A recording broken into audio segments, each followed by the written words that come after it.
Start करें? Okay. Good afternoon, everyone. This is Preeti Sagar, and welcome back to this week's editorial discussion. So, first editorial of this week, that is about Election Commission of India, especially what is going on in India these days. As at one side we are facing pandemic, and at another side elections are going on in Bengal. So here the role of Election Commission of India that comes into the picture. Whether the function of election commission that allows election to be conducted in such a time period when pandemic is there in the country. So in that situation, this article has been discussed that election commission of India cannot be a super government. It means there is some authority over them. There is still some confusion about the extent and nature of the powers that are available to election commission. So what is the context here? Context is that elections bring the Election Commission of India into sharp focus as this constitutional body superintends, directs, and controls the conduct of election. So basically, Election Commission of India that had to be established. Why? Because if we see the nature of our government or the representative government, so election is or periodical election, that is nature of the governance of this country. So after every period or 5 times of period, election has to be conducted in any of the states, whether it is for state government or for parliament. So commission's role comes into the picture. So what they do, that is a constitutional body which superintends, directs, and control the conduct of elections. So it is a constitutional that is their constitutional duty to ensure that election had to be free and fair. Okay, it means fairness should bring in whenever election is being conducted by Election Commission of India. So that is their prime duty. So what powers given to them? So it is an interesting aspect of Election Commission of India's history that before T.N. Seshan, he is ex-commissioner, election commissioner. So came on the scene as chief election commissioner. No one is in the country ever knew or felt that election commission had any power. It means when he became chief election commissioner, so before this, election commission used to be regarded as a toothless body. Okay, Seshan discovered that Election Commission of India's power hidden in Article 324 of the Constitution, which was then used to be discipline recalcitrant political parties which had till then believed that it was their birthright to rig elections. So before T.N. Seshan's time period or his regime, what used to be or what used to be the role of election commission? Basically, election commission that used to be driven by some political parties in the power. Okay, so it had been analyzed by him and it has been discovered by him that Article 324 in the Constitution that gives power to Election Commission of India for conduction of election, superintendent and control the conduct of election. So it means Article 324 is the source of power for Election Commission of India. So there was a very high level of confidence in the minds of Indian citizens about Election Commission of India's role, restoring the purity of elected legislative bodies in the country. It became rather easier for Seshan to locate the powers of the Election Commission of India after Supreme Court held in Mohinder Singh Gill versus Chief Election Commissioner that Article 324 is containing plenary power, which ensures free and fair elections. And these are vested in the Election Commission of India, which can take all necessary steps to achieve this constitutional object. It means Article 324 is the source of power which is given to the Election Commission of India, and they have to conduct free and fair election.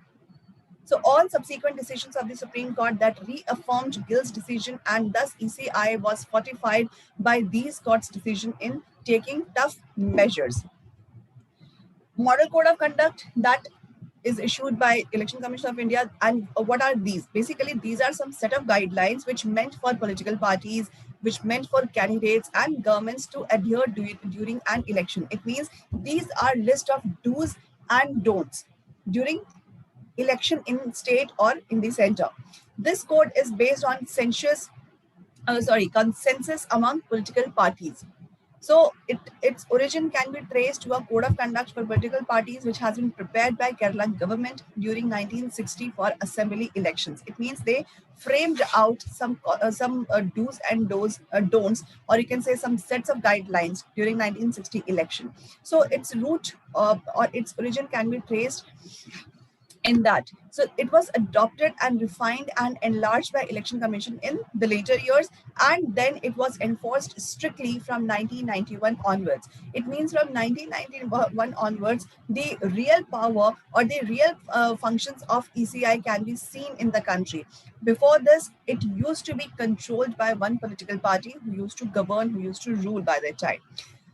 So regulations of Election Commission, if we talk about, so there is absolutely no doubt that elections need to be properly and effectively regulated. So this is the duty of Election Commission of India, that elections, whenever it is conducting, it should be properly and it should be effectively regulated. So Constitution has clothed that Commission of India with enough powers to do that. So they should have enough power so that they can regulate it properly and effectively. So code has been issued in the exercise of its power under Article 24. So if model code of conduct we are talking about, that is also getting its power from Article 324, because Article 324 is the origin, is the source of power given to the Election Commission of India. So whatever actions they will take under the purview of Article 324. So besides the code, Election Commission issues from time to time directions, they give instructions and clarifications on a host of issues which crop up in the course of an election. Model code that is observed by all stakeholders for fear of any action by the Election Commission of India.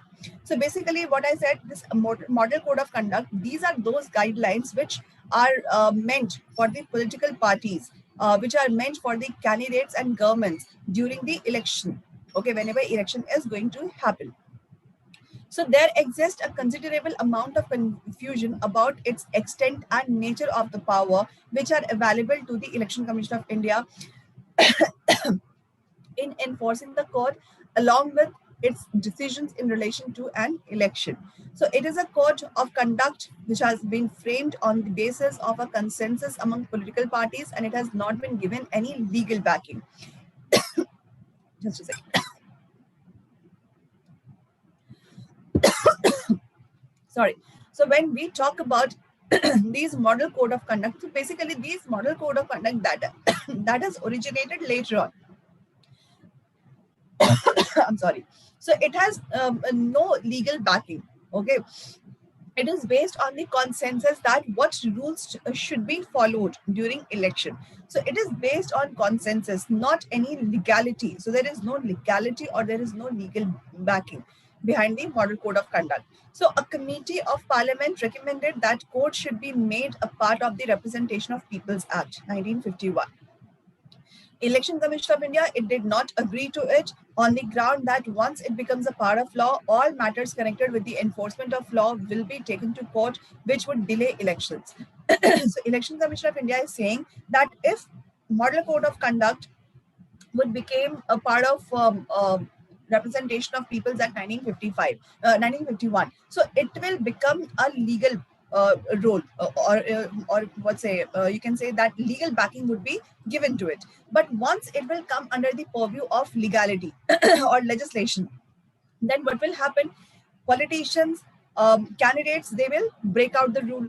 Okay, then what will happen? The model code of conduct would be imposed on them. Then they will challenge the law. Okay, that on the grounds, on whatever grounds they have done or committed the mistake. So they would challenge that rule in the code of law, and it will delay the process of election. So that is why Election Commission of India is not in favor to drag down this model code of conduct under Representation of People Act 1951. That is the reason behind this. So position taken by Election Commission of India is sound from a particular point of view, but question about the enforceability of code remains unresolved. Okay, so if they have said that it will delay the process of election, but there is no solution given to the model code of conduct imposition. So paragraph 16A of election symbols, reservation and allotment order 1968, it says that commission may suspend or withdraw recognition of a recognized political party if it refuses to observe the model code of conduct. So election commission symbol or paragraph of this election symbol, it is saying, and this is an order. as per 1968. So this order says that commission, this is the power of Election Commission of India, that they may suspend or withdraw recognition of any recognized political party if it refuses to observe model code of conduct. So this power is in the hands of Election Commission of India, that if any political party or candidate is breaking out the rule or breaking out the model code of conduct, then they may be suspended or withdrawn. Okay, their nomination can be suspended or can be withdrawn. So it is doubtful whether this provision is legally sustainable. Reason is that withdrawal of recognition of a party recognized under these orders seriously affects the functioning of political parties. When code is legally not enforceable, how can Election Commission of India resort to a punitive action like withdrawal of recognition? And there are two crucial issues which need to be examined in the context of Model Code and the exercise of powers by Election Commission under Article 324. So one issue is that it relates to the abrupt transfer of senior officials who are working under state governments by an order of the commission. So it may be that observer of Election Commission of India report to it about the conduct of certain officials of the states where elections are to be held. And Election Commission of India, apparently they will act on such reports and orders the transfer of the assumption that presence of those officials will adversely affect the free and fair election in the state. So it means if they will take, Election Commission of India will take action under any, or you can say any official would take action under Election Commission of India, then it may be there are chances that their role can be adversely affected. Okay, and or their presence or presence of the officials can adversely affect the free and fair election of the state. So transfer of an official, so in that situation, to prevent that situation, transfer of those officials can take place. So transfer of an official is within the exclusive jurisdiction of the government, and it is actually not clear whether Election Commission of India can transfer a state government official in exercise of the general powers under Article 324 or under the Model Code. So court does not say that what Election Commission of India can do. It contains only guidelines for the candidates, political parties, and governments.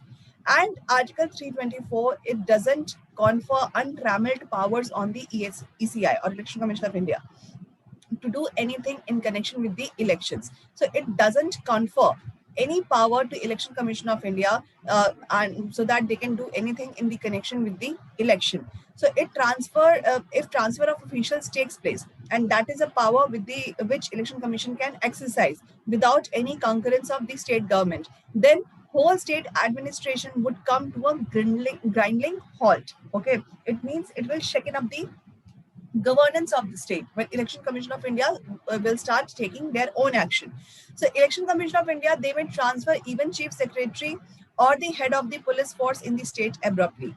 And Mohinder Singh Gill's case, Supreme Court had made it abundantly clear that Election Commission of India can draw power from Article 324 only when no law exists which governs a particular matter. It means when any law, it doesn't exist which is governing the particular matter. It means if free and fair election has to be conducted and candidates are breaking out the model code of conduct.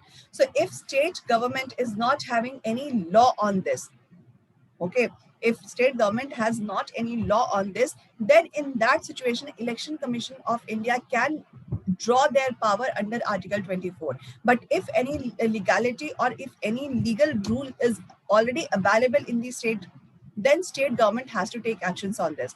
If it doesn't exist, then Election Commission of India will take action under Article 324. Okay. So it means that Election Commission of India is bound to act in accordance with the law in force, and transfer of officials is governed by rules made under Article 309 of the Constitution, which cannot be bypassed by Election Commission of India under the purported exercise of power conferred by Article 324. So further, to assume that a police officer or a civil servant will be able to swing the election in favor of the ruling party is extremely unrealistic and naive. So it reflects in a way that Election Commission of India's lack of confidence in the efficacy of politicians' campaigns. Now, another issue. So, another issue that relates to Election Commission of India's intervention in the administrative decisions of a state government or even the union government. So, according to the model code, ministers cannot announce any financial grants in any form, and what they are doing in and what is the part of their electoral agenda. Okay, so what they do, they promise monetary support. Okay, for example, writing off the agricultural loans, you know, then financial aid given to the poor section of the society in any state. Okay, so what it is saying, as per the model code, ministers, they cannot announce any financial grants in any form, make any promise of construction of roads, provisions of drinking water facilities, etc., or make any ad hoc appointments in the government departments or public undertakings. So these are the core guidelines which is relating to the government. And in reality, what is happening? No government is allowed by the Election Commission of India to take any action, administrative or otherwise. If Election Commission of India, they believe that such actions or decisions will affect free and fair elections. What is the meaning of free and fair elections? Whatever, wherever election will be conducted, that will be on the basis of people's will, not on the basis of ministers' words. Okay, so ministers' words, what it will do, it will try to change the mind of the people, which is against the moral code of conduct. But many politicians, and all the politicians, they are doing it, all the parties, they are doing it. So recent decision of Election Commission of India to stop government of Kerala from continuing to supply kits containing rice, pulses, cooking oil, that is a case in point. And state government has been distributing such free kits for nearly a year to meet the situation arising out of the pandemic, which has helped many households. So in Kerala, it has happened that from a year when pandemic started, so since then government, they started distributing rice kits, wheat kits, or food grains to the people. So question is whether Election Commission of India could have taken such a decision either under Model Code or Article 324. And Model Code does not provide any clue. So as regards the use of Article 324, issue boils down to whether distribution of food items to those in the need in a pandemic will affect free and fair elections. Supreme Court had in S. Subramaniam Balaji versus Government of Tamil Nadu and others, they held that the distribution of color TVs, computers, cycles, goats, cows, etc., done or promised by the government is in the nature of welfare measures and is in accordance with the directive principles of state policy, and it is not permissible during an election. This can only be done after a party could come into the power, not during the election. So if color TVs, computers, etc. can be promised or distributed during an election and it does not influence the free choice of the people, how can the distribution of essential food articles which are used to stave off starvation be an electoral malpractice? So further, Section 123 2B of the Representation of People Act 1951, it is saying that declaration of a public policy or exercise of a legal right will not be regarded as a interfering with the free exercise of the electoral right. So it means whenever parties, they are declaring about public policy or exercising of any legal right, so it will not be regarded as any interference, any kind of interference in the exercise of free, free exercise of the electoral right. Okay, so it is not violating free and fair election. So there is no doubt that Election Commission of India, through the conduct of free and fair elections in an extremely complex country, has restored the purity of legislative bodies.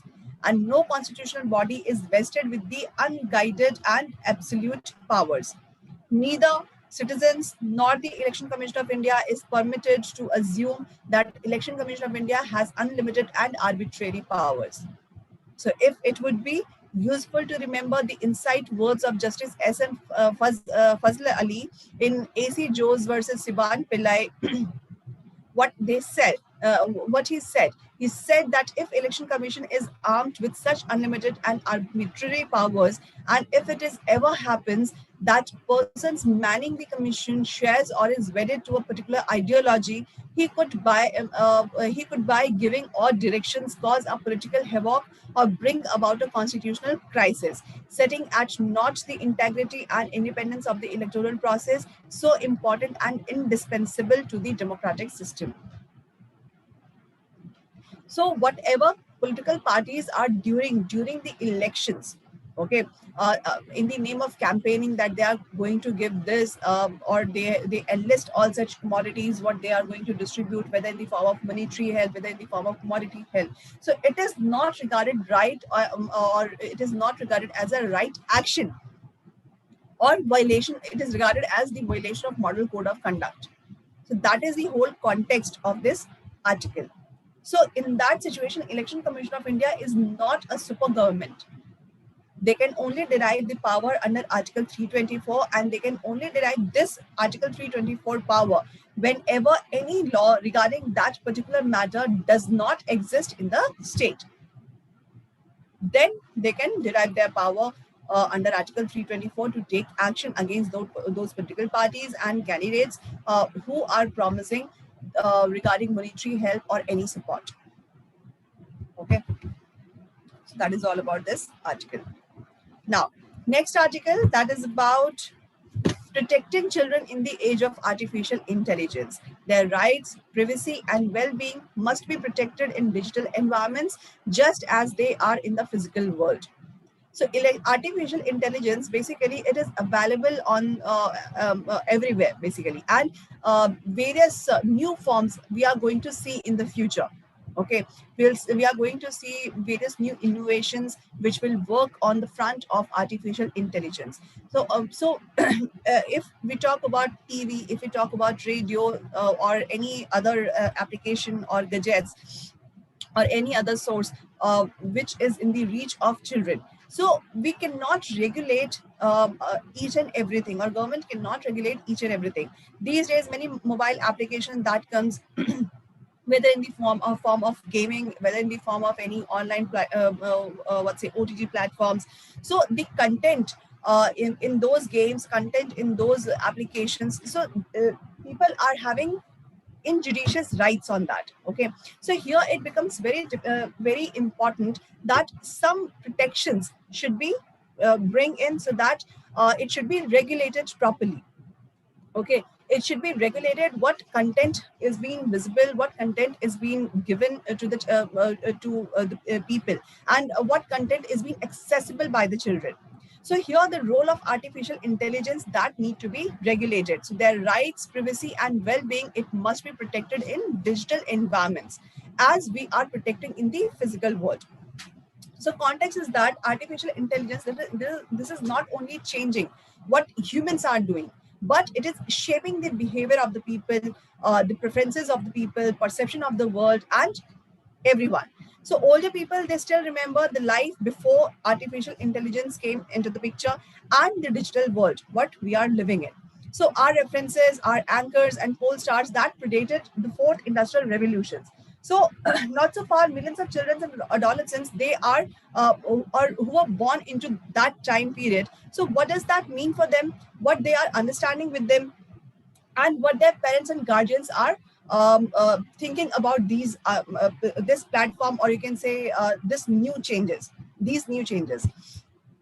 So whether a child is safe or safe in this digital space, so that need to be discussed. So double imperatives regarding what would a children is getting, or whether he is reading online or creating any child safe digital space. So one of the most pressing concern regarding this, that is not everyone can tap what opportunities are being offered by these transformations.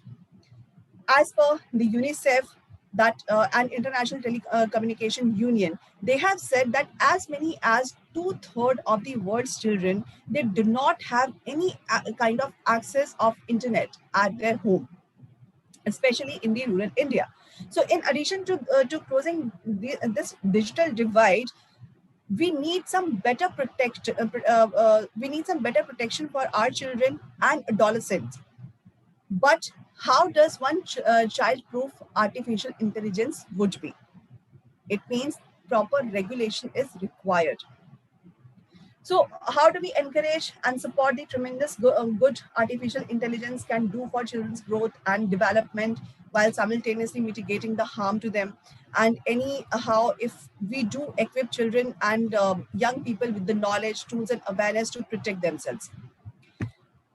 So in the conservative or old-fashioned physical world, if some norms are evolving and some standards are setting to protect children, then some instances are there that these policies and protocols for child traveling alone as an unaccompanied minor, and parents are understandably they are reluctant to let their children be photographed by media, and in many countries some news outlets they blur children's faces to protect them.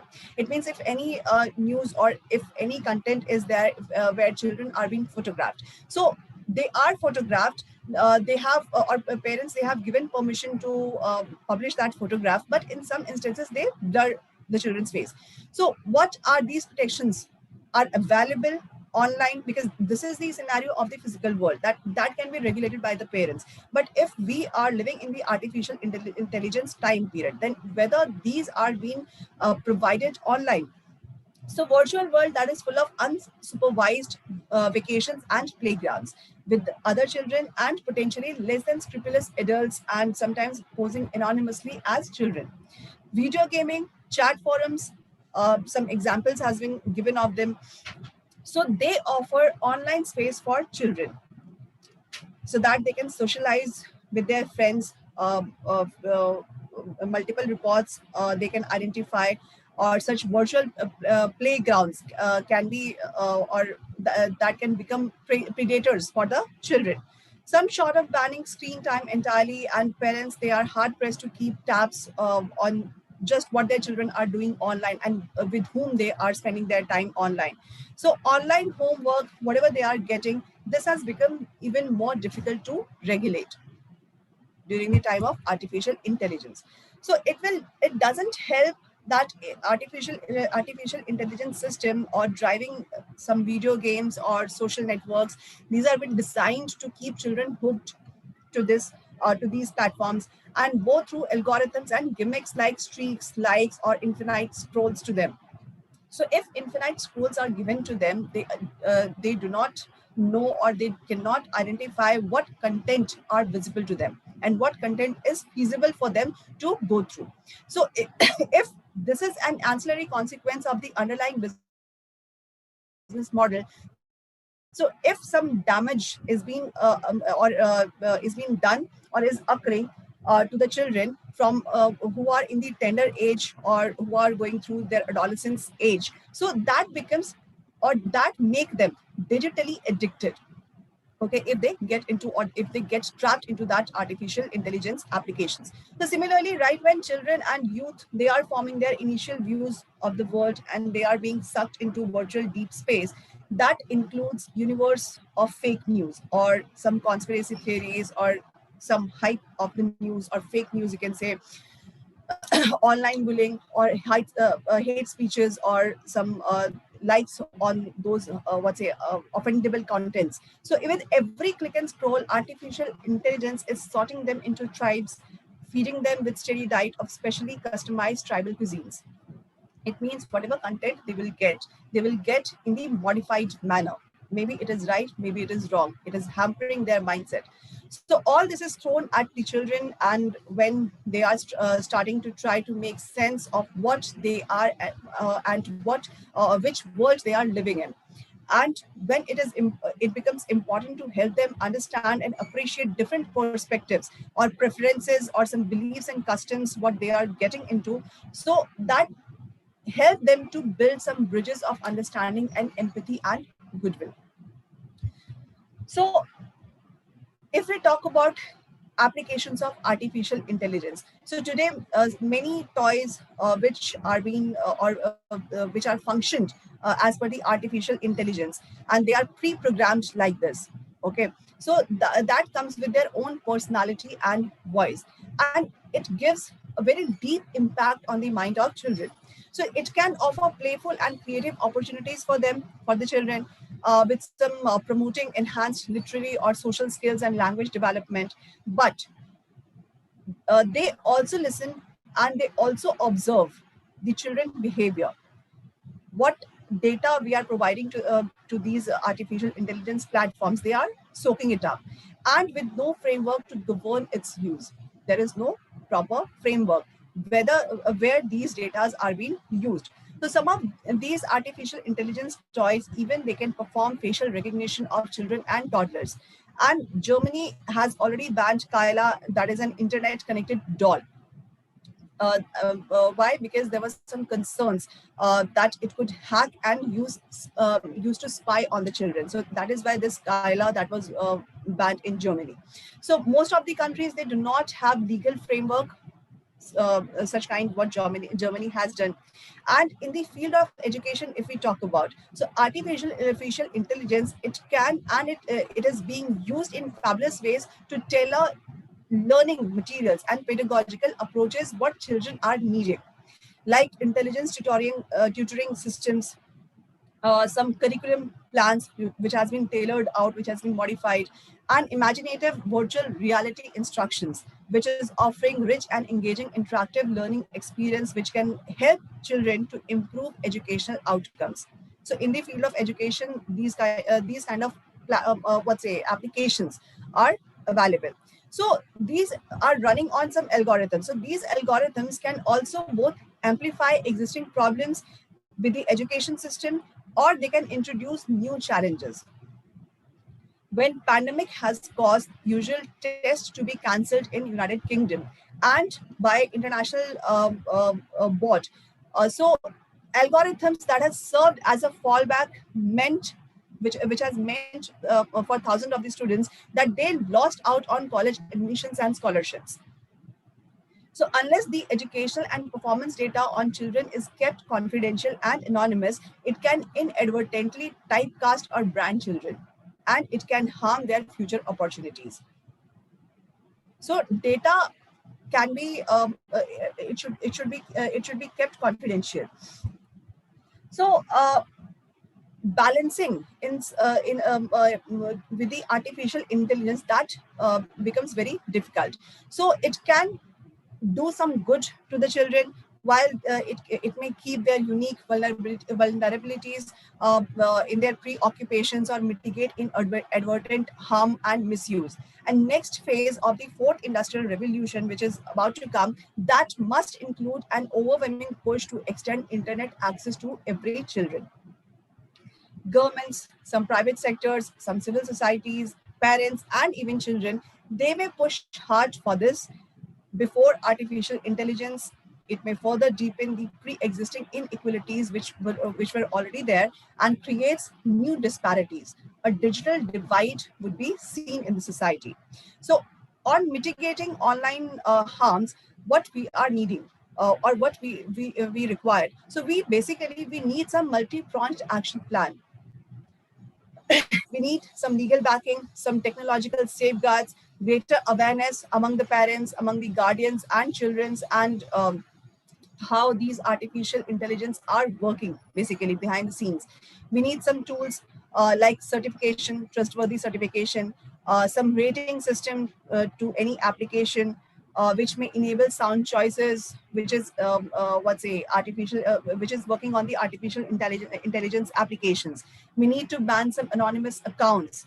Okay, we need some enforceability or ethical principles of non-discrimination and fairness, which is embedded in the policy and designing of the artificial system. So these are some solution to the problem or regarding the regulation of artificial intelligence platform. So we need do not harm risk assessment for all such algorithms which is interacting or which has made to interact with the children or with their data. So as a whole, we need some safe online space for children without any algorithmic manipulations, and there need some restrictions which may profile in the data collection. We need some online tools, or you can say some online culture is required, which may help to prevent addiction which children are facing. So that addiction can be prevented. It may promote attention building skills. It may expand children's horizon, their understanding, their appreciation for diverse perspectives, and that may help to build their social emotional learning capabilities. So what they are getting on the virtual platform or virtual platform, you can say. So that need to be properly regulated. Proper solution is to be provided. Proper regulation is required, and it may help them to build their social or emotional learning capabilities.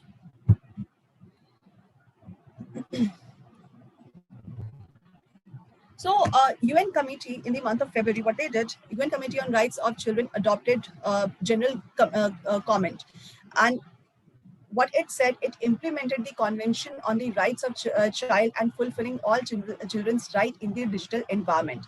And it was a very important step on the long road ahead of this artificial intelligence regulation.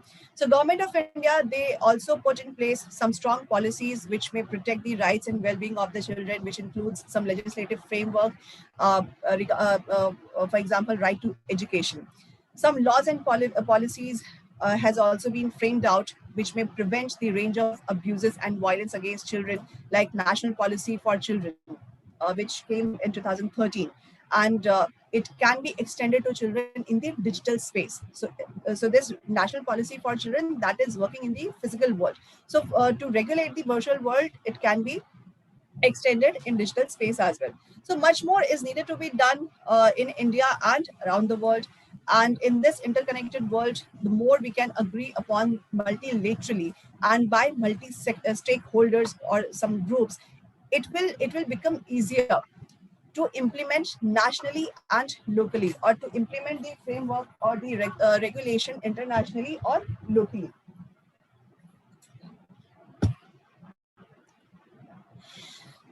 So, just as India is proactively helping the shape of the Universal Declaration of Human Rights and gave the world the principle of ahimsa, it could also galvanize the international community around, which may ensure an ethical artificial intelligence for generation artificial intelligence. So here, this responsibility comes on the shoulder of India, that they may come up with such some examples, they may come up with some regulations which may be followed by the world, as it has been done by India in the past. Now, next article, that is regarding ordinance. So this article is regarding the promulgation of ordinance, then re-promulgation of ordinance. So here, this article is talking about how ordinance making has been abused till so far. And it has been said that ordinance route is bad and its re-promulgation is worse. So government, center and state, they are resorting to the practice that is a usurpation of legislative power by the executive. So they are basically exploiting the power. Executive is basically exploiting the power of ordinance making, and whenever re-promulgation is happening, so it is, so this what's a um, uh, power abusiveness, that becomes double, okay, or greater. So context is that central government, they have promulgated ordinance that has established a commission for air quality management in National Capital Region, or commission for air quality management in National Capital Region and adjoining areas ordinance that came in 2020. So it has raised many questions about the practice of issuing ordinances to make laws, and the reissuing ordinances without getting them ratified by the parliament. It means its re-promulgation without any ratification has taken place by the parliament. So it has raised many questions. Basically, if we see ordinance making power that has been exercised by executive, moreover during pandemic, when parliament was not in the session for the longer time period, and when it came in the power, session did not completed their time lag. Okay, it got revoked before the time completion. So in that situation, few of the ordinances has been promulgated, then re-promulgated, but ratification has not been done.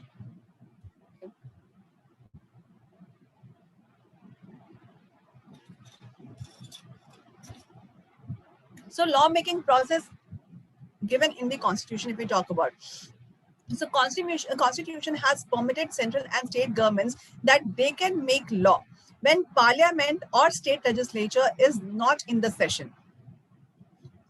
It means ordinance can only be promulgated when both the houses of parliament is not in the session in case of central government, and in case of state government when state session or legislative assembly is not in the session. So lawmaking is a legislative function, and this power is provided for urgent requirements, and law which has been made has an automatic expiry date. It means whatever law would be made by the ordinance making or ordinance rule, so it will be applicable only for the 6 months.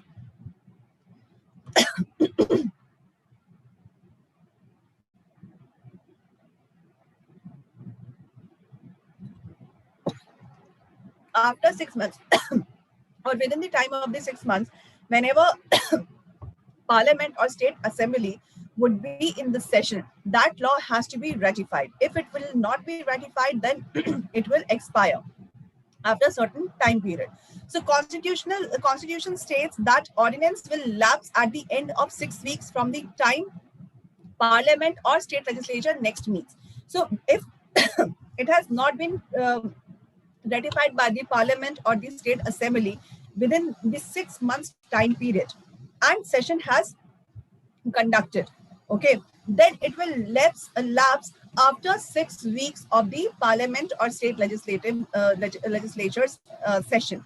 Okay, so 6 weeks is the time period after parliament or state legislatures come into the session. So in the constituent assembly, there was a discussion on how long these ordinances can remain valid. So some member, they asked it to lapse within 4 weeks of promulgation, as that would be sufficient time to call any urgent session of parliament. And no one raised the possibility of an ordinance to be re-promulgated. It means all the members, they were not in the favor of re-promulgation of ordinance. And many of them, they were in the favor that 4 weeks is the time period in which for which ordinance can be promulgated, and that is the sufficient time whenever emergency session can be called of the parliament or state legislature. So perhaps such eventuality was beyond their imagination. It means they didn't thought that these kind of abusiveness can be seen in the with the ordinance making power. So what ordinance making provision is being given in the constitution?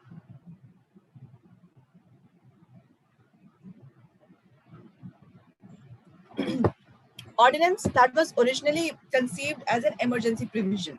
So it is considered as an emergency provision, and it used to be or it was used as a fairly regularly. Okay, during 1950s, central ordinance that were issued at the average of 7.1 per year, and number has peaked up in 1990s at 19.6 per year, and it declined to 7.9 per year in 2010. Then few couple of years that saw a rise in 16 in 2019, 15 in 2020, and 4 till now this year. It means 4 till 2021 April. So 4% cases has been seen in the promulgation of ordinance. So spike has been seen in the promulgation of ordinance or law making under ordinance promulgation. State governments, they also use this provision very often.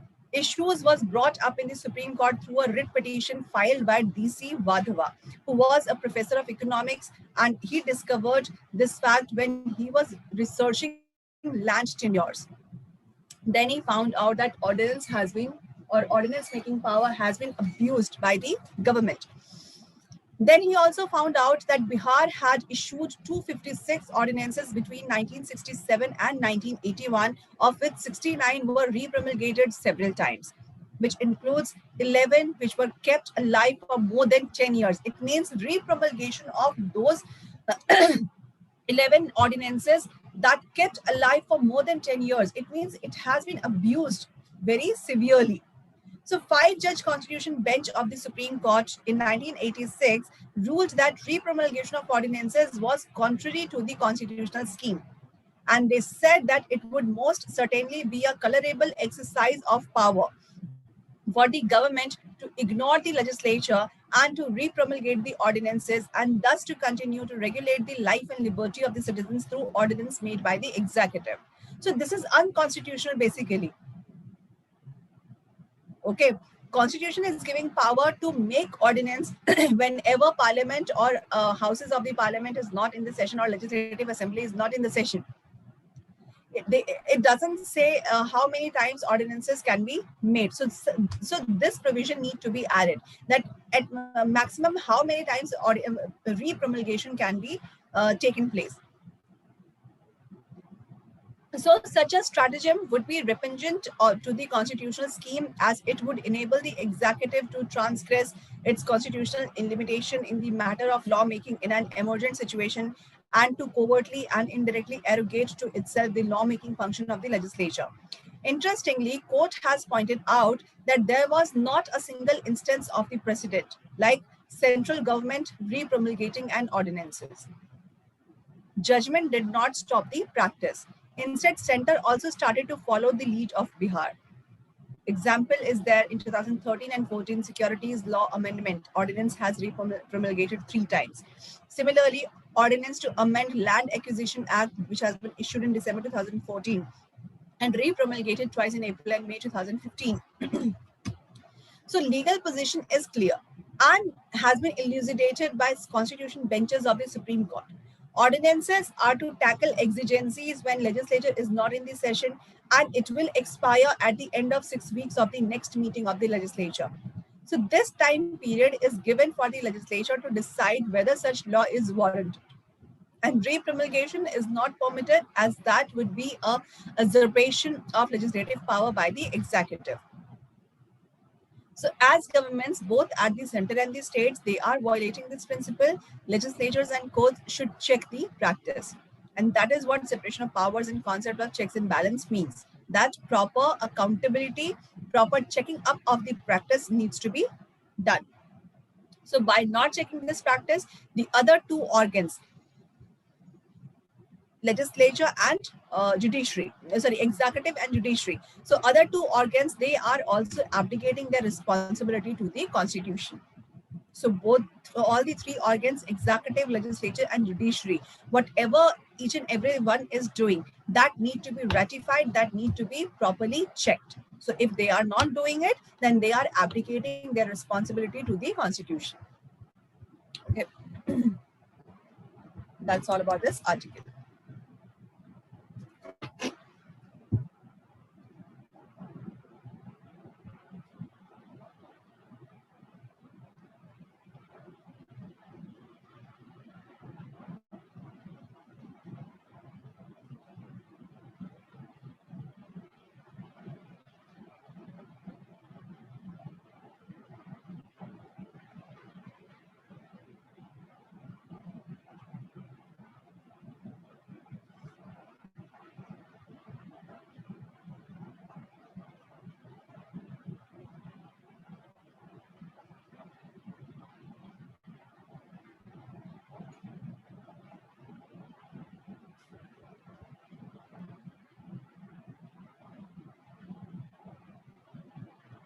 Now, next article, that is about India and Russia. They need to look for a reset by steering clear of alliances and retaining autonomy of policy.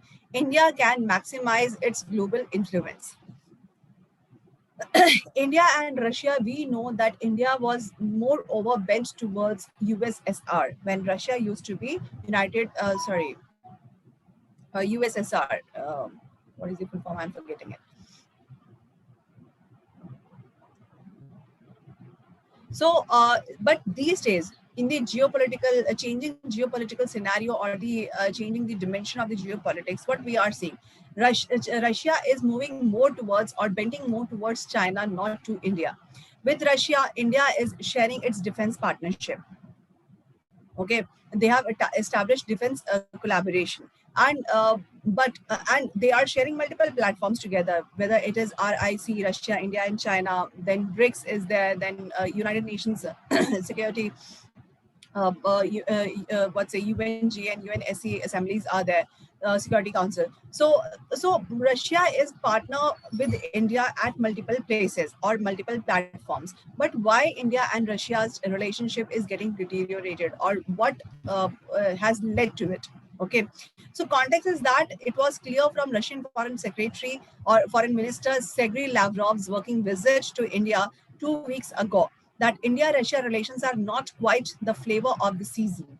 And Mr. Lavrov's principal objective was to prepare the ground for the visit of President Vladimir Putin later this year. So the break in 2020 after 20 annual summits, which has been provoked speculations, partly flowing from Mr. Lavrov's criticism last year of a US-led Indo-Pacific policy, which has drawn India into anti-China games and it undermining India-Russia partnership. Few weeks earlier to this, Mr. Putin had extolled the vibrancy of Russia-China defense cooperation. Then that remark encouraged the advocacy for a shift of India's foreign policy away from a weak and China tethered Russia and towards the USA. So because geopolitics is changing, so in that situation, India and Russia relationship is also changing. Many questions have been arised. So Russia is not happy with the India's Indo-Pacific policy. So Indo-Pacific issue is the new one between India and Russia. So joint media appearance of Mr. Lavrov's and External Affairs Minister of India, that did not change the narrative. They said that their talks were warm, comprehensive, and productive. They mentioned the time-tested friendship, energy projects, what they are sharing, defense cooperation, and Russian support for India's manned space program. They also glossed over their divergent perspectives on Afghanistan. Phrases like identical or similar views that did not carry much conviction. And much more eloquent than fine words was the fact that for the first time in all his visit to India, Mr. Lavrov could not meet Prime Minister Narendra Modi. So our External Affairs Minister, he said that he conveyed the Indian perspective on the Indo-Pacific. And Mr. Lavrov has said that they discussed the Asia-Pacific, not the Indo-Pacific. So Indo-Pacific that continues to stick in Russia's throat. And India is insisting that its Indo-Pacific initiative, it is seeking a cooperative order. That the Quad dialogue of India, China, Australia, and Japan, India, USA, Australia, and Japan, it is not the nucleus of political or military alliance. And it never subscribed to the Trumpian posture under the new administration of military confrontation with China. It means it has discarded that whether it has been portrayed that Quad is anti-China. So it is nothing like that. Indian External Affairs Minister has said. So as $1 billion Indian line of credit for projects in the Russia Far East and activation of Chennai Vladivostok Maritime Corridor that has been announced when Mr. Modi and Mr. Putin met in 2019. So this message was that India's efforts to restrain Chinese aggression is compatible with Russia's vision of a Eurasian partnership. And Russia remains unconvinced either because it feels India's words do not match its actions or because of its close ties with China. Okay, so some differences had been seen. So as India-China tensions has grown up, so India have concerns about Russia's China embrace, which is encompassing close political, economic, and defense cooperation between between Russia and China. So Russia, which is accounted for 77% of China's arms import in 2016 to 20. So India's apprehensions about their technology and their intelligence sharing that has been heightened by Mr. Putin's remarks that he would not rule out a future Russia-China military alliance. And it wasn't clear whether he was stating a conviction or reassuring China or warning India or the West. So Mr. Lavrov has said that Russia-China relations are very close and these are not aimed at establishing a military alliance. So Modi would like this confirmation from the ultimate maker of Russian policy when he met Putin. So he may also hear why Russia cannot see the logic of India's Indo-Pacific actions. And Lavrov's visit Pakistan directly after India, the first time any Russian minister has done this. So he received red carpet treatment and met the army chief and the prime minister in Pakistan. So there he confirmed that Russia would strengthen Pakistan's counter-terrorism capability. That is a euphemism used by the US earlier for its weapon supplies to Pakistan. So USA used to say that, and now Russia has started saying this. that it will help or it will strengthen Pakistan's counter-terrorism capability. So Russia is now Pakistan's second largest defense supplier, and which is accounting for 6.6% of its arms import in the 2016 to 20. Their cooperation includes joint counterterrorism drills and which is sharing perspectives on military tactics and strategic doctrines. So here Russia is now moving close towards China and Pakistan. So at the same time, Russia remains a major supplier of cutting-edge military technologies to India as well. Stockholm International Peace Research Institute that records that Russia has supplied 49% of India's arms import in 2016 to 2020. This proportion has been falling as India diversifies its imports. And despite this, India's second largest supplier, France, had only 18% share in the supply of arms. So CIPRI has estimated that recent orders from Russian arms that may boost future import figures, and that is a reality check for them. So defense cooperation that is not a transactional exchange, sharing of technologies and strategies that is underpinned by mutual commitment to protection of confidentiality. Some sustainable defense cooperation which is based on a credible assurance that what is going to be transferred to the adversary and that will not blunt the effectiveness of the weapons system. So America has already put sanctions on legislation like CATSA, that is Countering America's Adversaries Through Sanctions Act. So it has put some sanctions that add an external layer of complexity in the relationship between Russia and India. Criticality of geography in geopolitics is often underestimated. So Eurasian landmass to India's north is dominated by Russia and China.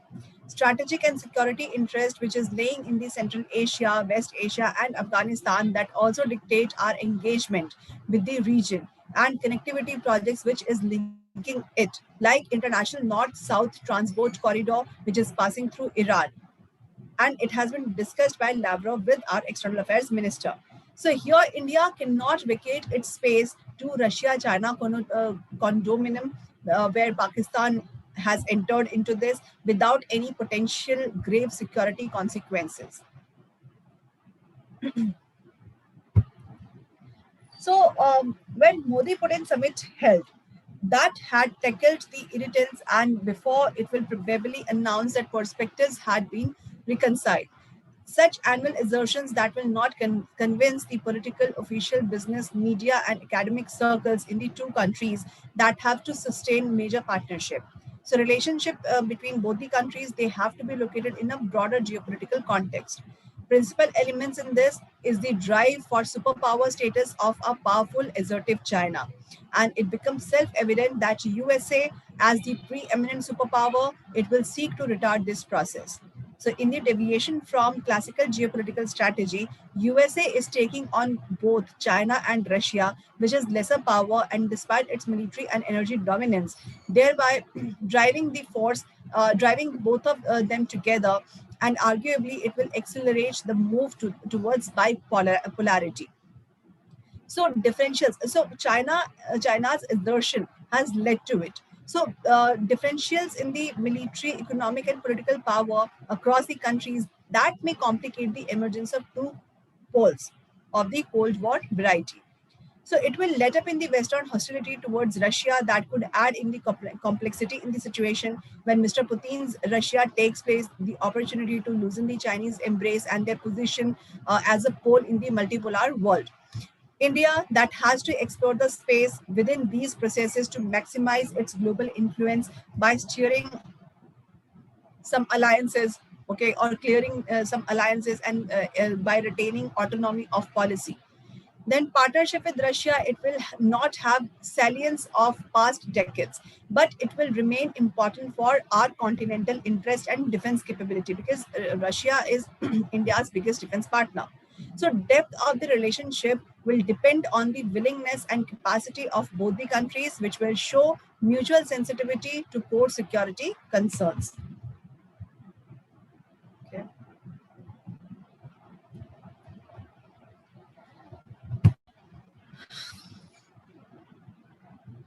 Now, next article that is about a long battle against the Maoists. Unconventional wars are not fought merely on the grounds, but they are battles between minds of the steel. So, Maoist problem that has increased these days when some officers that they were being abducted in Chhattisgarh region. So these kind of incidents we can see very often now and then. So unconventional wars, so this Maoist attack, that is what that has been regarded as an unconventional war, and these are not being fought on the ground, but these are battles between minds of the steel. It means that is a battle of or fight of mindsets. So on 3rd April, encounter between security forces and the Maoist in the Sukma region, that is a Maoist stronghold in Chhattisgarh. Some 22 Jamans were killed, and 7 from the Commando Battalion of Resolute Action, that is called Cobra, 1 unit of the Central Reserve Police Force, and 15 from Chhattisgarh Police. They had been killed. These 22 Jawans belong to these three forces. So one Cobra Jawan, Rakeshwar Singh Minhas, he was held hostage by Maoist, and since he has been released later on. So that followed a message from the Maoist to a Bijapur-based journalist that mercy would be shown to Mr. Minhas if government nominated a team of mediators to negotiate his release. So negotiation that would be done what their interests are. So team of local people who later went deep into the forest area from where Maoists were operating, and they spoke to the rebels and prevailed upon them to release the Jawan. That persuaded the extremist group to show this gesture after their cruel act of killing those 22 men in anybody's guess. So it was possibly their attempt to broadcast to the world that they are not at all that violent or merciless as it has been portrayed by the administration. And they are, in fact, they are humane and compassionate, and they are only fighting for their own causes, not to harm people, what they conveyed. So in these kind of attacks, attack frequencies that has been increased, their determination tactics need to be understood. So to ease with which Maoists they are able to strike at security forces, or and they get indulged in the indiscriminate killings from time to time, that has co-founded or confounded many analysts. The frequency of attacks that may fluctuate, that depends on the preparedness of the extremist groups and the strength of the establishments or retaliation. But tactics of the Maoists that have not changed greatly. They usually spread misinformation about the number of Maoists on the ground in a village and their location. Then communication equipment in the hands of government forces, these are not greatly improved over the years. Then ambushes, these are yielded rich dividends of to the rebels, and that is an entirely different matter, that they have also paid substantially with the lives of their own ranks. It means they have lost many people. So what should surprise an objective observer in the determination displayed by the extremists, regardless of the difficulty in periodically replenishing their ranks and keeping them in a reasonable state of morale against great odds. So these Maoists, they can never match the government's resources and professional prowess. So despite of this, the assistance they are receiving in terms of weaponry from various sources, the conventional wars, these are not being fought merely on the grounds, but these battles are between minds of the steels. So some incidences like recent one which has happened in Chhattisgarh, that often led to quick charge of lack of intelligence and planning on the part of government. So intelligence is a piece of cake here. Criticism conveniently ignores the ruggedness of the terrain. Drug terrain is there, and from where the extremists operate, and the intoxication that anti-establishment propaganda offers to almost all the members of the group. So in the people's view, if these things are happening during the past 5 decades or so are of any indication, one cannot overstate the capacity of the extremist. So what works to their advantage in the fact that many states, they cannot give undivided attention to the task of eradicating extremism. All that central and state governments, they can often do to step up their operations, to deploy more policemen and to pour in more money and improve technology. But this has an impact only for a short span of time. So if man and technology would be improved, but it will work in very short span of time. So there is an element of fatigue that will affect both these sides. So a lot of well-meaning people, some of whom belongs from the 5 states which are often affected by Maoist incidents: Chhattisgarh, Madhya Pradesh, Jharkhand, Odisha, and Maharashtra. So these 5 states, these are victims of extremism. So they have ceaselessly put forward the argument that rapid economic development of the region alone would lure people away from extremist ideology. So rapid development should be taken place, and that should be visible. Then only people will come out of the extremist ideology. So advocacy in favor of amelioration of living conditions is hard to dismiss.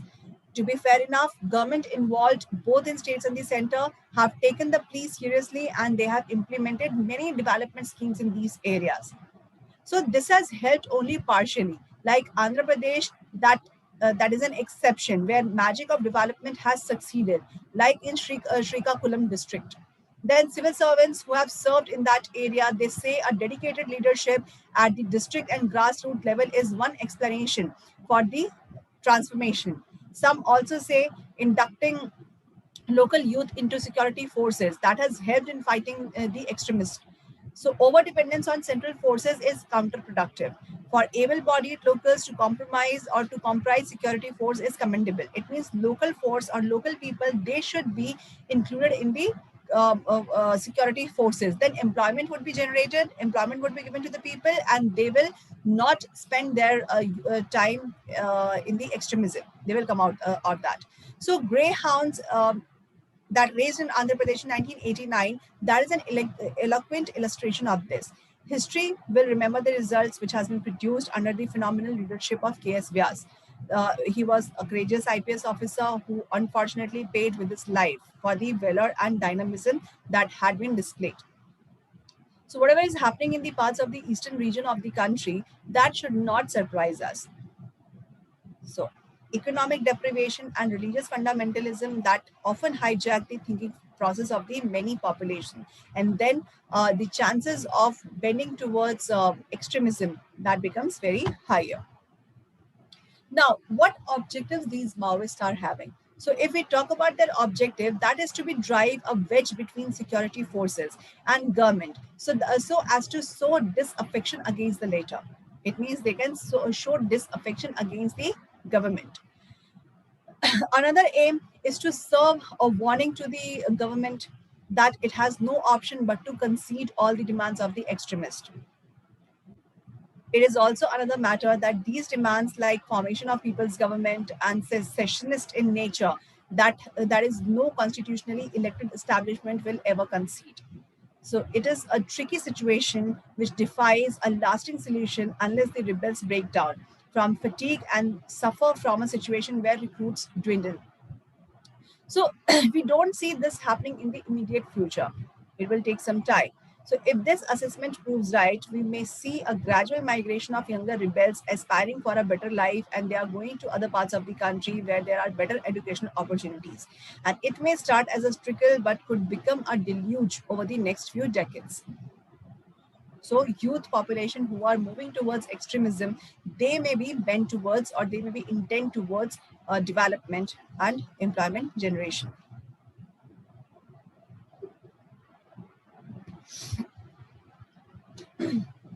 Now, next article. A recipe for vaccine inequity. Center's latest policy may push a huge chunk of the population out of the safety net. Context is that with the stroke of a pen, central government on 19th April abdicated its responsibility to ensure equity in vaccine availability by clearly stating that free vaccination would be limited to healthcare and frontline workers and people who are above the 45 years of age. Was the government has set the stage for the state governments, private hospitals, and private market vying to have access to vaccines from the Serum Institute of India and Bharat Biotech. And it has been said that these private entities, they will get vaccine and they will provide vaccine at rupees 600 each. While So shortage of vaccine. So April 19 announcement of the rollout of vaccine in the third phase, wherein anyone above 18 years is eligible for the vaccination, and comes at a time when many states have already been reporting shortage in supply. So which is reflecting in the dropping number of vaccine doses and administered daily. This 4-day Tika Utsav, or you can say vaccination festival, notwithstanding. So when vaccine shortage is being seen in the country, then government has announced that 18 years people above the 18 years of age, they can get free vaccination. Okay, they are eligible for the vaccination. So while allowing all adults above 18 years is indeed a welcome move, but center's announcement comes with several caveats. So two vaccine manufacturers, they will supply 50% of their vaccine doses to the union government, like Bharat Biotech and Serum Institute, and the remaining doses will be made available to the state governments and private hospitals. As per the press release from Serum Institute of India, they said Covishield will be available in retail and free trade after 4 to 5 months. And unlike the rest of the world, Indian government took the first step to charging for vaccines by fixing the cost of jabs at private hospitals at up to rupees 250 per dose. But with the 19th April announcement, government has gone the whole hog by allowing the two companies to decide the price of the vaccines. So it has been uh, given, so task has been given to these two entities to decide the price of vaccine. So many developed countries, they have sealed vaccine supply many times their total population. And most countries like US, where healthcare is highly privatized, they are vaccinating adults for free. Against this, India has taken a dangerous gamble in allowing companies to sell vaccines at huge profits amid a pandemic, and particularly so when second wave is ravaging the country and daily deaths are spiraling.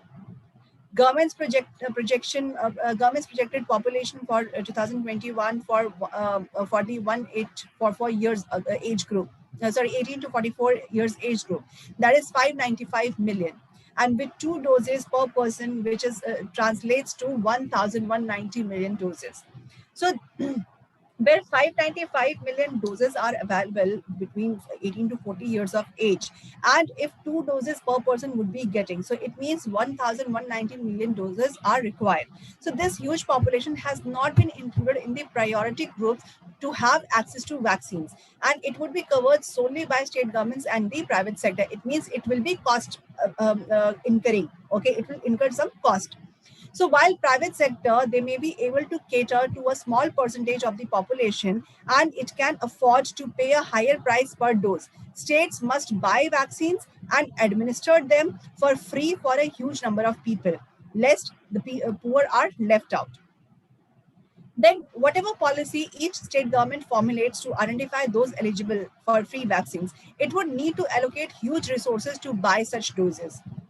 Significant number of people, they are likely to be left out of this process, and as per the center's demand, Serum Institute of India has announced the price at which vaccines will be sold to states and private hospitals. So on several occasions, latest being December 30 last year, both Oxford University and AstraZeneca has promised to manufacture and distribute the vaccine on a not-for-profit basis for the duration of the coronavirus pandemic. It means till the time coronavirus pandemic would be there, these two bodies, they are not going to sell vaccines for the profit basis or on the profit basis. So when AstraZeneca walked out of its word with Brazil, company said it had right under the contract to declare the pandemic over by July 2021, and that it could extend the agreement beyond contract to declare the pandemic. It could extend the agreement beyond July 2021, but only in good faith.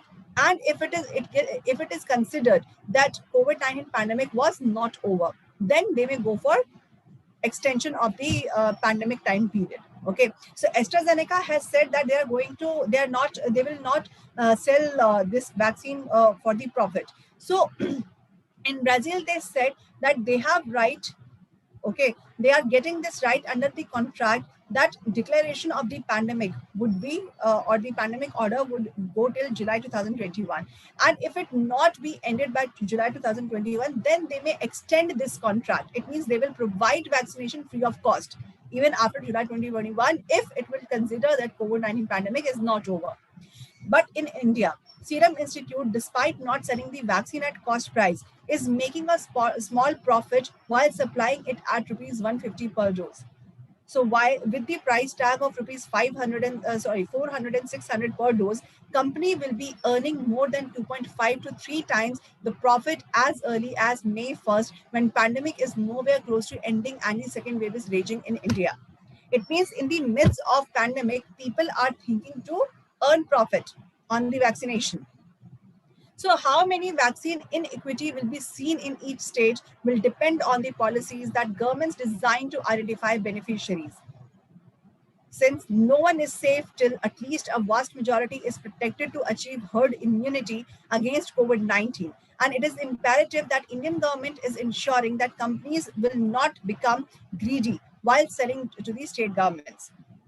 Any super profit what companies are getting or companies are planning to make, that may come from retail and free trade about 4 to 5 months later, not at this point of time when pandemic is in its second wave. So further, India may soon have 3 more vaccines in addition to 3 already approved for restricted use. Rich can avail of the best vaccines in the open market in line with the government's announcement that all imported vaccines will be available only in the private market. Second wave that has amply demonstrated that unlike last year, many people in the age group of 14 to 18 to 40 years have been symptomically infected, with many requiring hospitalization. So a policy which promotes vaccine inequity based on the age bands is a dangerous proposition. Biggest issue is that with states which require to procure 50% of vaccines directly from manufacturers, and governments will end up competing with each other and with the private players.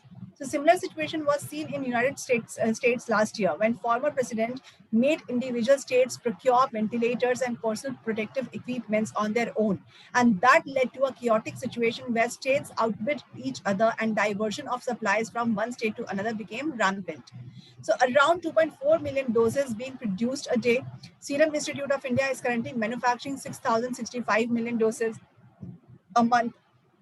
So according to the owner, Mr. Poonawalla, the company will be able to ramp up production only after June, and capacity addition at Bharat Biotech too will take few months.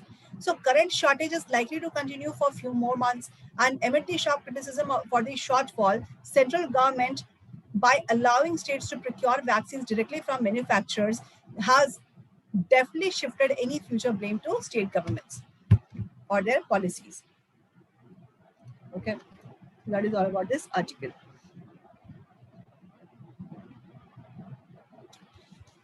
Now, next article.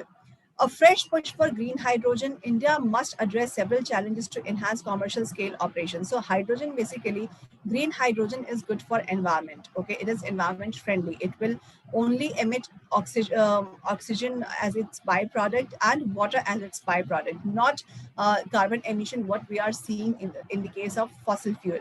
Okay, so it is having many opportunities, okay, to push for green hydrogen. So India will soon join 15 other countries in the hydrogen club as it is preparing to launch national hydrogen energy mission. So global target is to produce 1.4 million tons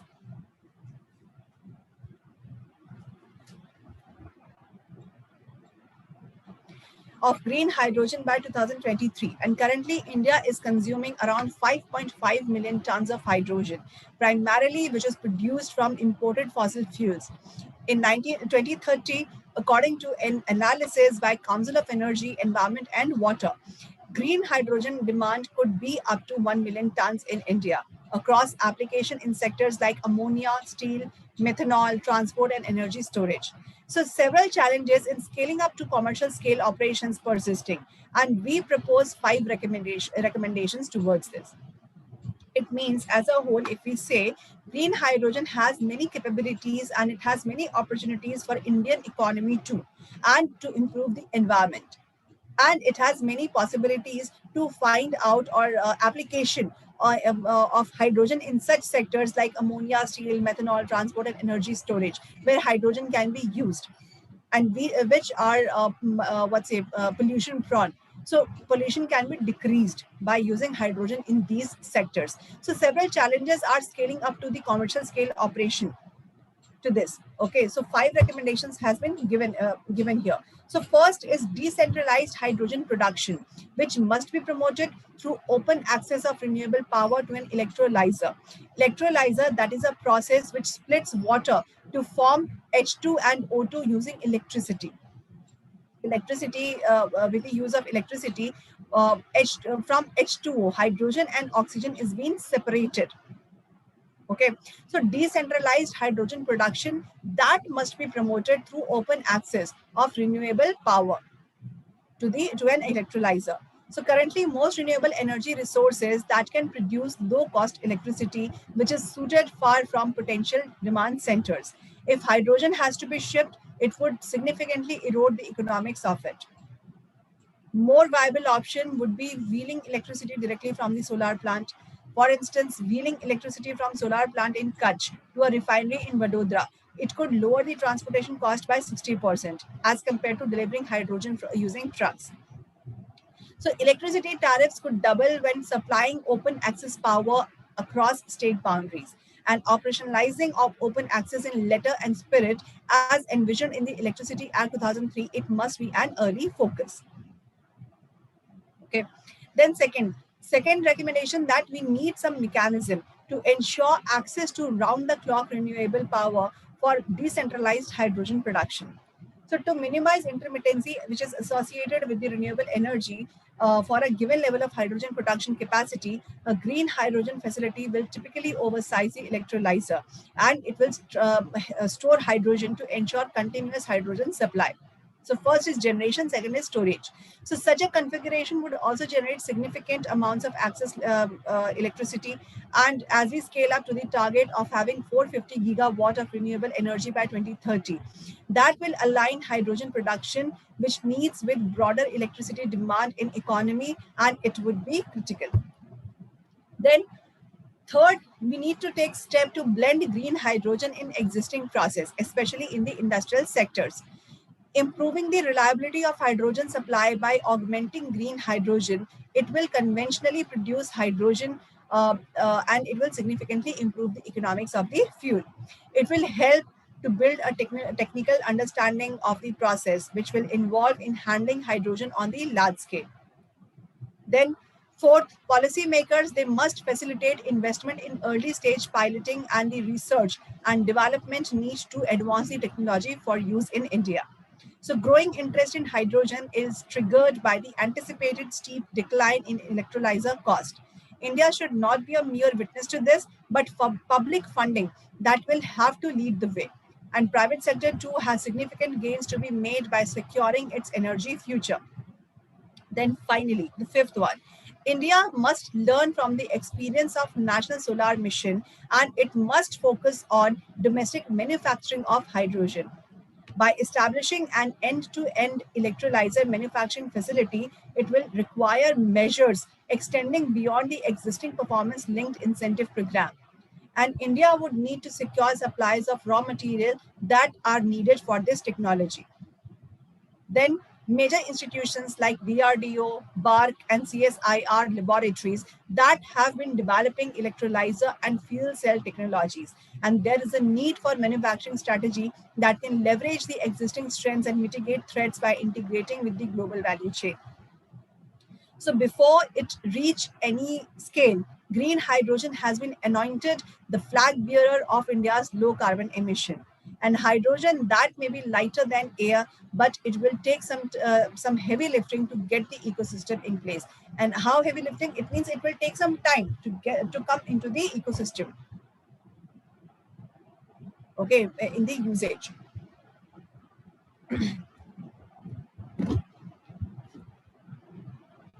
So that is all about this article.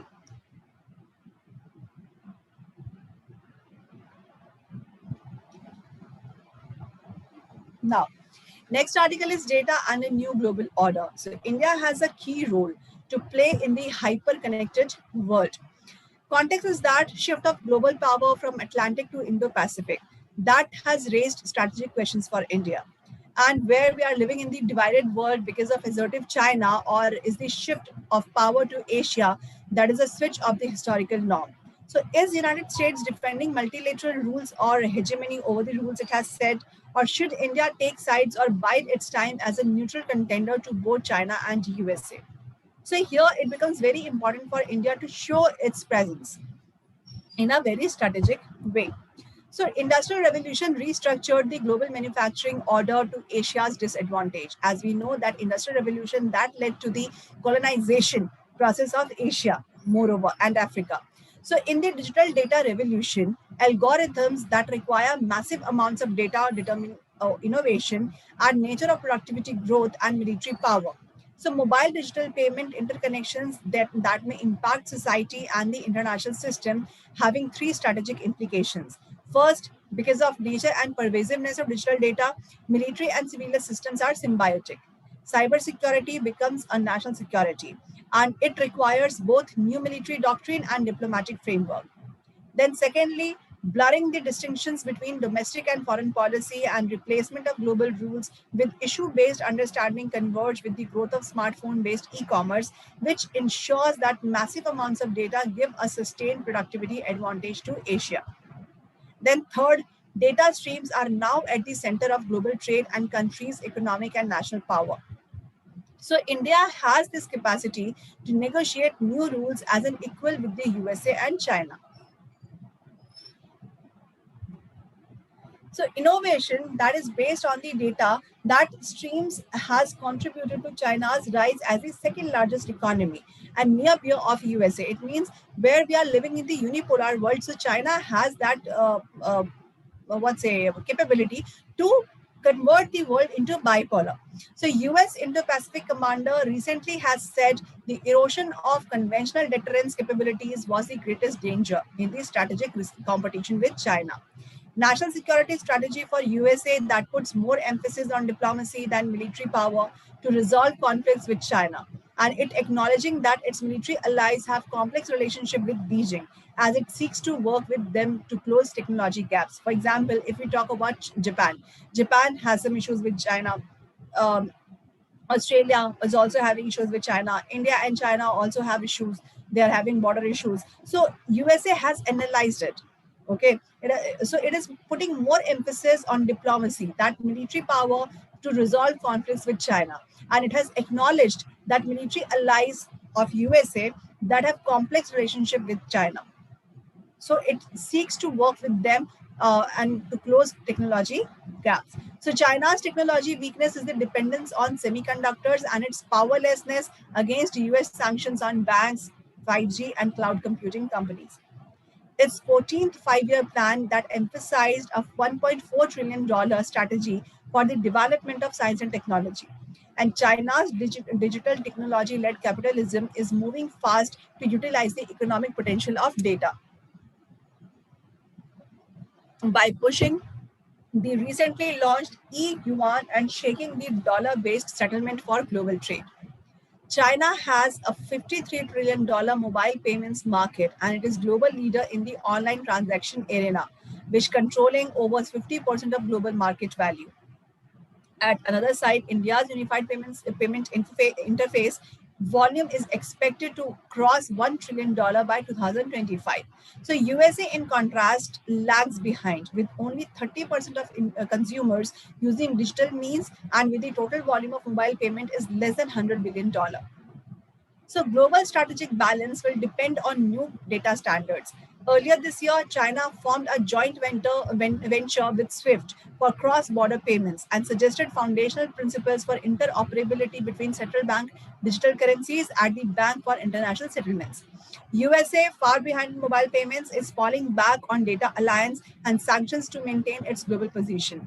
And India's goal is to become $5 trillion economy by 2025. So, country is fast tracking its digital rupee.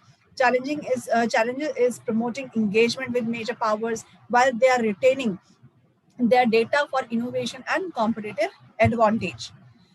So Asia at the center of the world, major powers are seeing value in relationship with India. India that fits into USA frame to provide leverage. China wants India, also a digital power, to see it as a partner, not as a rival. That is why China is trying to show its all of its color, friend, enemy, frenemy. So all its color it is showing to India, so that India should understand the importance of China. So China remains the largest trading partner of both USA and India despite sanctions and border skirmishes. These fluid relationships have their own trade-offs, raising the questions whose interests do the current rules really serve. India, like China, is uncomfortable with treating Western values and universal values and with the US interpretation of freedom of navigation rules in others' territorial waters. India's Indo-Pacific vision is premised on ASEAN centrality and common pursuit of prosperity. European Union recently acknowledged the path to its future is through an enhanced influence in Indo-Pacific, while stressing that the strategy is not anti-China. The US position in trade that investment creates new markets and makes it similar to China's Belt and Road Initiative. India alone had straddled both USA and China led strategic groupings by providing an equity based perspective to competing vision. And it must be prepared to play a key role in molding rules for the hyper-connected world, which is facing off both the USA and China to realize its potential of becoming the second largest economy. So India need to understand which is better for it. So it need to maintain a better relationship with both the countries, USA and China. That is all of the day. All such important articles I have shared here. I hope it is clear. I hope it is helpful for you. So I think I should end the discussion over here. So thank you so much. Have a nice day. Have a nice Sunday. But I will meet you in the next session.